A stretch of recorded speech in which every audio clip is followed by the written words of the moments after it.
মুখ্যমন্ত্ৰী ইতিমধ্যে 100 প্ৰশ্ন সুধিছে, লগে লগে SIT গঠন কৰিছে।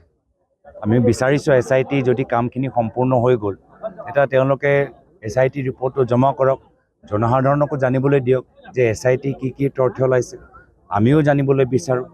আৰু তেওঁলোকে এতিয়া ফেব্ৰুৱাৰীৰ পৰা আৰম্ভ কৰি ফেব্ৰুৱাৰী, মাৰ্চ, এপ্ৰিল, মে, জুন, জুলাই, আগষ্ট, এটা ছেপ্টেম্বৰলৈকে তেওঁ সময় বিচাৰিছে। ঠিক আছে, ছেপ্টেম্বৰলৈকে আমি সময় দিম। তেওঁলোকে SIT গঠন কৰিছে, SIT জমা দিয়ক, কথাবোৰ ৰাইজৰ আগত প্ৰকাশ কৰক, সেইটোৱে আমি সকলোৱে বিচাৰোঁ।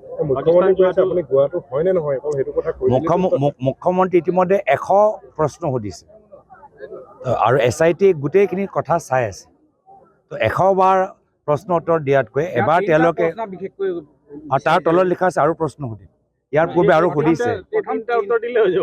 এতিয়া সেইকাৰণে মই কৈছোঁ, মুখ্যমন্ত্ৰীৰ কথাৰ ওপৰত কোনোবা কাৰোবাৰ গ্ৰহণযোগ্যতা আছে নেকি? মুখ্যমন্ত্ৰীৰ মতেতো বাঘ হাজৰিকা কাল্পনিক, মুখ্যমন্ত্ৰীৰ মতেতো ইয়াত অবৈধ কয়লা খননে নাই, তথাপিও ইয়াৰ বিপৰীত পৰিস্থিতি আমি দেখা পাইছোঁ। মুখ্যমন্ত্ৰীৰ মতেতো আজি পুলিচ আৰক্ষী মাত্ৰ বিৰোধী দলক ধৰিবলৈহে, কিন্তু আজি যে অবৈধ কয়লা খননৰ গোটেই তথ্যবোৰ যে ফাদিল হ'ল, কাগজ পত্ৰবোৰ যে জমা হ'ল, এই কাগজ পত্ৰত কাক কাক পে'মেণ্ট দিছে সেইখিনি কথাটোৰ ওপৰতো মুখ্যমন্ত্ৰী নিমাত হৈছে। আজি কোনোবা কাৰ্বি আংলঙত 150 কোটি টকা বাংলো বনাই আছে, ফাৰ্ম হাউচ বনাই আছে, সেয়া লৈতো তেওঁলোকে নিমাত হৈছে। মাটি দখল হৈ আছে, ড্ৰাগছ এটা ভয়াৱহ ৰূপ ধাৰণ কৰিছে। অসমৰ জনসাধাৰণৰ বাস্তৱ সমস্যাৰ ওপৰত মুখ্যমন্ত্ৰী নিমাত।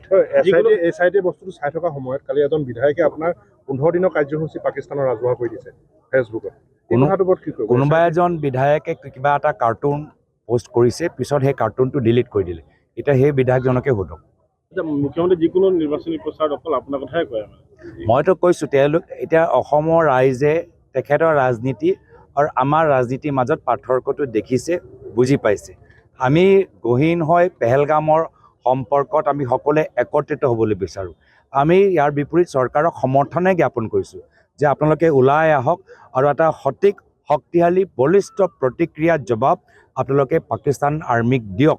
আমিতো সেইটোৱে বিচাৰিছোঁ। কিন্তু এনেকুৱা এটা সময়ত তেওঁ এই পেহেলগামৰ লগত আমাৰ এই নিম্ন স্তৰৰ ৰাজনীতি কৰি মই ভাবোঁ যে পেহেলগামৰ শ্বহীদসকলক অপমানিত কৰিছে। ৰাইজে দেখিছে, পাৰ্থক্য বুজি পাইছে, ৰাইজৰ আশীৰ্বাদ আমাৰ লগত আছে।